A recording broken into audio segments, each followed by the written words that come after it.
Alright mga katracker, welcome sa ating YouTube channel. Muling nagbabalik. Ayan, matagal-tagal tayong hindi nakapag-vlog pero ngayon mag-vlog tayo. Brand new unit po ito.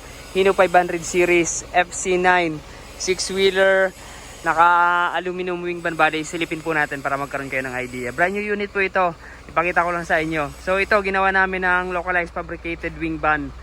22 feet ang haba. So ayan po, may dalawang running guard, standard electrical lights and accessories ang nakakabit. LED 4, bali 8 kabilaan, tapos may body signal light. Hanggang likod yung ating running guard.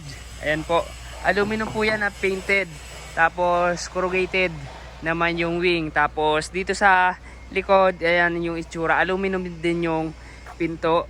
Naka-grill yung mga taillight natin. Tapos naka-steel flooring na checkered.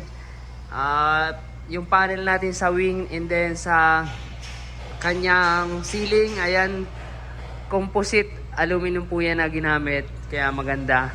So ayan po, gawa po namin dito sa loob ng planta. Nandito tayo sa loob ng planta mga tracker. Ayan, sarado na natin. Ayan po yung itsura ng gawa namin dito. Ayan, solid yan. Sealed po yung bubong niyan. Talagang sinecure namin na walang butas, walang tatagos na tubig kapag umulan. Tapos yung ating mga lock, ganyan po yung itsura. Tapos may side spring po sa drop side natin para magaan lang ibaba at itaas. Ayan po yung itsura niya, solid. Ayan, naka center post po. Ayan, maganda, naka center post. Ito po yung backboard. Ayan, bagong bago to. Ayan po, kung naghahanap kayo ng mapapagawa ng body, so gumagawa po kami ng aluminum wing van tulad po nito, drop side, all steel, close van. So kadalasan po close van yung mga ino-order sa amin.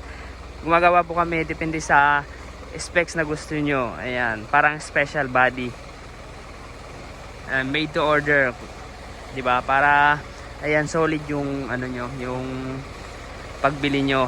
Depende sa gusto nyong pagkakagawa or pagkakayari.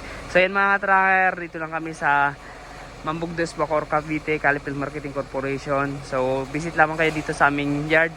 Open ng Monday to Saturday, 8 AM to 5 PM. Ayan, maraming salamat. God bless. Bye-bye. Paki-subscribe nitong channel natin para dumami na yung subscribers natin mga tracker. And like na rin yung video kung nagustuhan nyo. Maraming salamat. God bless. Bye-bye.